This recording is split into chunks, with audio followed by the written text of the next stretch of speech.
Welcome, everybody. Mike Martinez here, and today I have the pleasure and honor to interview one of the people I consider a living legend in the network marketing industry and in the training industry, Mr. Rob Fore. For those of you that don't know Mr. Rob Fore, I highly encourage that you get to know the man. He's the number 2 all-time earner in MLSP, but not only that, guys, he's also a top earner in several other companies, which by itself, that in and of itself, is an amazing feat. So I'm ecstatic about having Mr. Fore on the line with me today and being able to dig into his brain and get some information from him. Mr. Fore, are you there? I am, Mike, and hey, thanks so much for that introduction. Yeah, I had to look around and go, who the heck is he talking about? Well, that's very modest of you, but you've created some outstanding results, and that's something that a lot of people would like to understand how you actually accomplish those things. So let's kind of bring it back a little. How did you get started in the industry? Well, I was actually raised, I'm 52 years old now, and my mom and dad were both Amway distributors. Amway is one of the biggest I think Amway's been around 40 or 50 years. So I was raised in an Amway family, and they used to take me to the company events and things like that. And back in 1973 or 74, Amway had opened up a new building they called the Free Enterprise Building, and it was a big deal, just thousands of people. And what I saw I was a young guy. I was only 12 or 13 years old. But what I saw on the adult's face was hope. And I had never seen that before in my parents' face. They were always struggling to pay the bills, feed the dog, and do all that. But I saw in a lot of adults hope, and it just never left me. And so when I turned 18, of course, I joined Amway, failed miserably. Not because Amway was bad, but because I hadn't grown enough to actually treat it like a business. And then over the years, I did 6 or 7 different companies, and again, didn't have success only because I didn't work it. And then finally, I found a company probably about 14 years ago where circumstance had changed in my life, where my excuses became smaller than my need to actually produce a result. And within 18 months, we built that company up into a nice 6-figure income.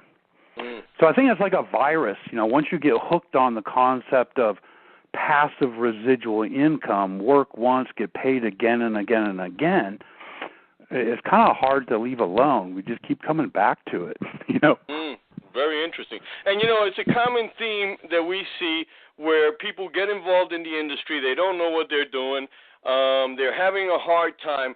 What do you think was your trigger? What changed your mentality to say, you know what, this is something I'm going to go for, and there's no retreat. I'm going to go forward with that. What do you think? Well, yeah, I call it the critical reason why.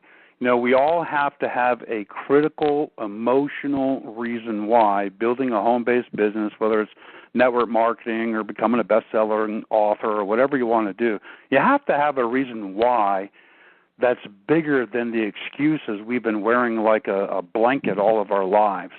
And for me, I was diagnosed with cancer and given 2 years to live. And at that moment in time, I had about a 5-minute pity party. It's like, oh, this is probably going to hurt. That's not going to be good. But, once I got past the pity party, something shifted in my mind where it's like, because we were making a 6-figure income, I had a business at the time, but I was the business. So if I were to die prematurely, I would literally leave my family destitute and broke, and that was not okay with me. And so I said, okay, well, I got 2 years to pull a 6-figure residual income out of the hat. How am I going to do that so that they would be taken care of even if I wasn't physically present? And even though I had failed miserably 6 or 7 times, the only thing I could think of was network marketing. So I joined that new company, and then again, because my emotional reason why was stronger than the excuses, we just got in, got busy, and pulled it off. Right. So you still face the same issues that you had before that had stopped you before, right? Yeah, absolutely. I had the same fear. I had the same hesitation. I got the same objections. I got the same number of people telling me no or rolling their eyes. Everything was exactly the same, only I didn't stop. I didn't quit. I felt the fear and did it anyway. I allowed myself to be uncomfortable and did it anyway. And because I was on this timetable personally, I needed to do it before I got too sick to do anything. Even if I was tired, and and felt sick a lot because I was on chemo, I just did it anyway. Interesting. So what I encourage people to do today is actually, have a conversation with yourself, not what your sponsor says, not what your upline says, not what the company says, but have a conversation with yourself and go, what do you really want? Do you really want to bring your spouse home from work? Do you really want to pay off your house and be, completely debt-free? Do you really want to be able to afford to put your kids through college? You need to find that emotional reason why first. Without that, what I share is if you don't have a bigger reason to get out of bed in the morning than you got to empty your bladder, you haven't found your critical reason why yet. That's a good point. That's actually very beautifully put. And by the way, guys, for you guys that are listening to this, I remember maybe about a year ago when Mr. Rob Fore announced on Facebook, you know what, I am mortgage free. So I'm absolutely, totally free. He was free before from, little miscellaneous bills, credit card bills, whatever. But he went on and pushed himself and became mortgage free. He owns his house free and clear. Beautiful thing.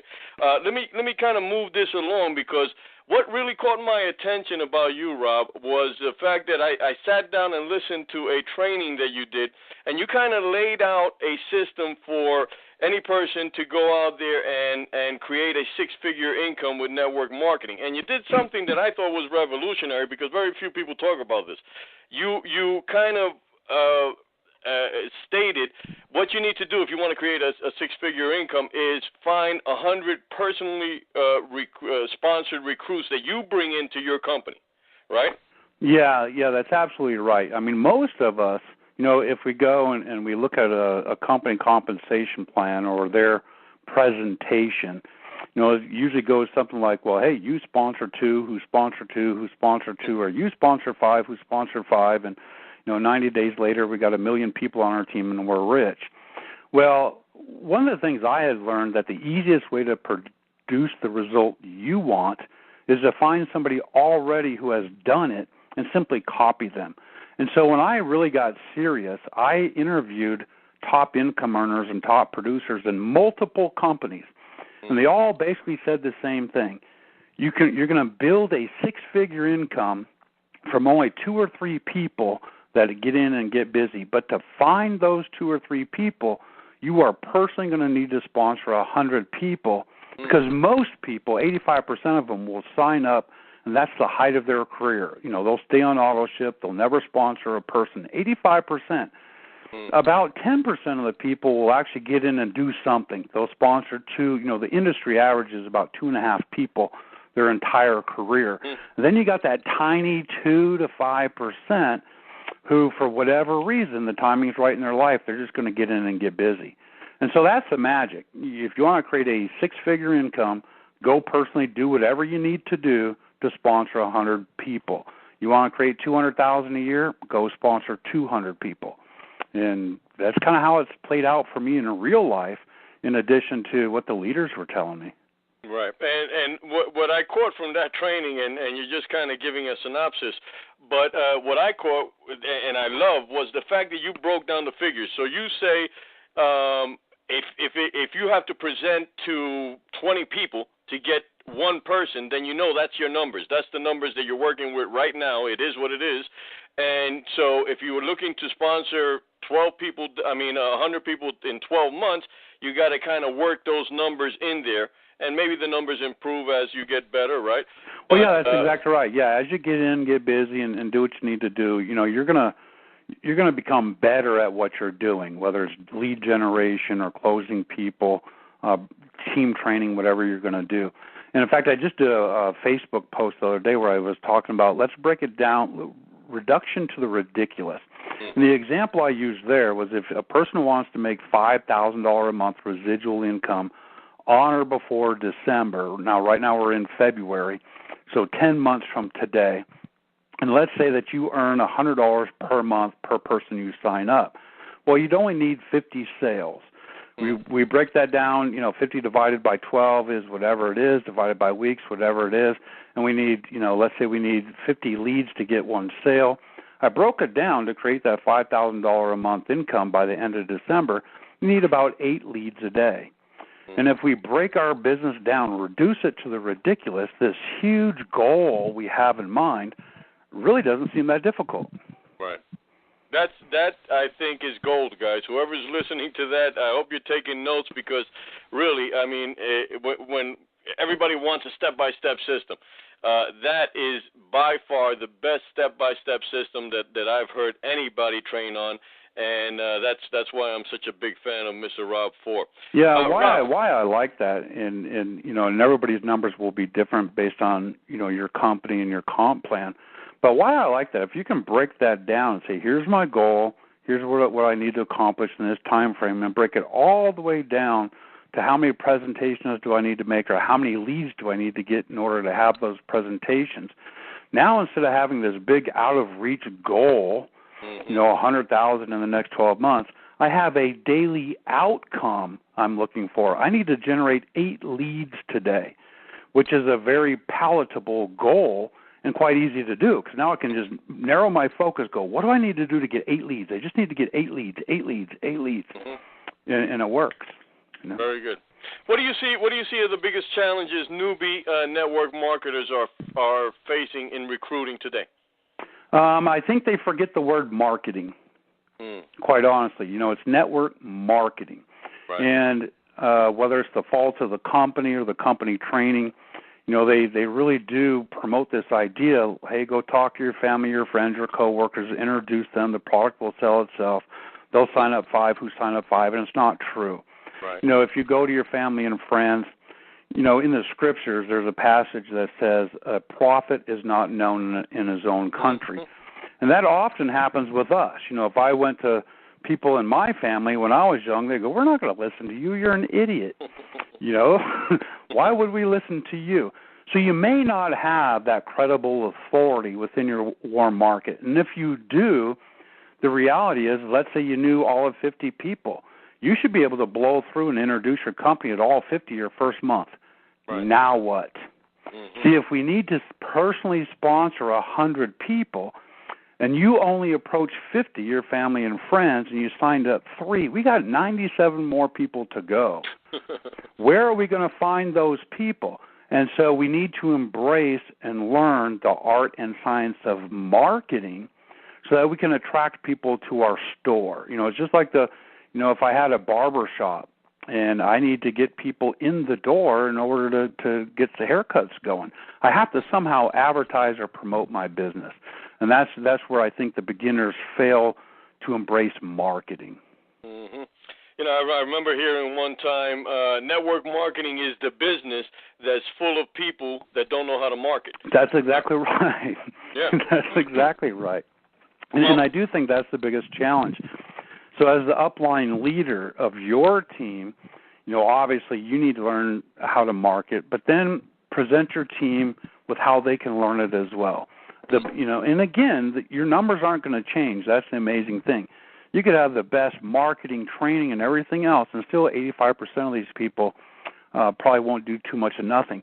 But what happens is that 10% that would have done a little bit anyway, now they do a little bit more. Right. Because we're teaching them to be marketers. Now, when it comes to marketing, is most of your marketing now focused on online marketing, or are you still doing face-to-face, or are you doing a combination? Yeah, I had actually built my current company. I have a team of 11,000 in my current company. I had built it to about 6,000 people over a 4-year period of time by personally sponsoring about 200 people, and I had done that all face-to-face, buying leads, picking up the telephone, telephone prospecting, and doing all that. And then probably 2.5 years ago, I started to embrace the Internet. And since then, we've almost doubled it. We went from 6,000 to 11,000. And in the last 2.5 years, strictly from Internet marketing, I've personally sponsored over 1,000 people.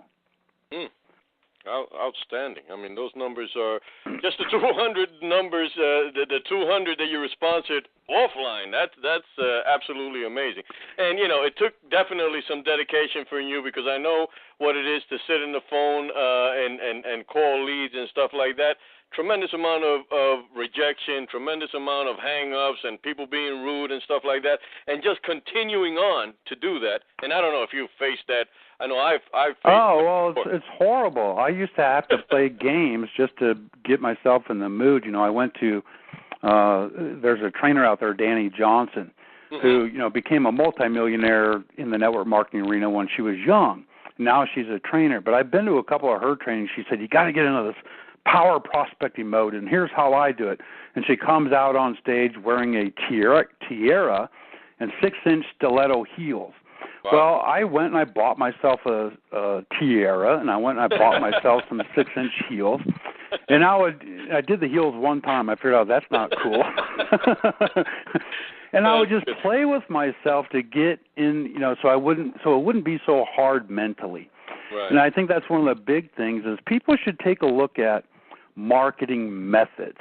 Some people like phone prospecting. Some people like to have house meetings and break out the crackers and cheese. Other people like to do blogging or YouTube videos. And I think early on what people should do is study marketing methods, the 6 or 8 different ways people are having success, and find the way that makes the most sense for you based on your time, your talent, your budget, once you get past the learning curve. Because if you're not comfortable doing it, you won't do it for an extended period of time. Absolutely. And it's not a cookie-cutter system that you can say, this is what's working, and it's a generalized thing or it's a universal thing. It's going to work for you. Everybody's got a different attitude. Yeah, everybody's going to be different. I get most of my leads today from blogging and getting my content to rank on the search engines. Well, if you flunked English and you haven't, and you're 50 years old and you haven't written since high school, your blogging efforts will probably suck. Right. So you might not have the same success that I would have because I've mastered that skill. Mm-hmm. Very good, Rob. Listen, I think we're going to end it here, and I'm going to ask you for some closing statements. But again, guys, I'm putting Mr. Rob's contact information on this video, and feel free. Is that all right, Mr. Rob? Yeah. Visit my fan pages. Go over there, hang out. We quite often share some inside secrets or tips just to keep you motivated. What I call uplift, edify, and encourage you to live into all of who it is that you can be, to get past the hurts, habits, and hang-ups that used to hold you back. They don't need to hold you back anymore. And we just hang out and make it happen. Good. Any closing statements? Yeah, I would say, have that personal conversation with yourself. Find the critical emotional reason why failure simply is not an option. That's the first step. The second step is realize that everything that's important in our life, we schedule. If somebody in your family is going to get married, you write it on the calendar. You schedule it because it's important. You don't want to miss it. You set your alarm clock so you're not late for work. You've scheduled it because, getting to work on time is important. Mm-hmm. If building a business and setting yourself financially free is important, schedule that time. So whether you have 6 hours a week, 2 hours on Tuesday, Thursday, Saturday, whatever time you have, schedule that time, and when that time comes up, show up for work. Treat it just like a job in the beginning. And then if you do that consistently over an extended period of time, 2 to 3 years down the road, you don't ever have to work a day again in your life if you don't want to. Fantastic information, man. I really appreciate you taking your time, Rob, to get on the phone with me and do this interview. Anybody, again, this is the man you should be looking for. This is the man you should, make contact with. It's been a great pleasure for me, and I thank you very, very much, Mr. Fore. Well, thanks, Mike. The service you provide to the industry to get to hooking up, being on the inside with all these leaders, that's very awesome stuff. So I just want to give you a hearty round of applause for the contribution you're making to the industry. Be blessed, great marketing. Let's make it happen. Thank you, man. All right. Bye-bye.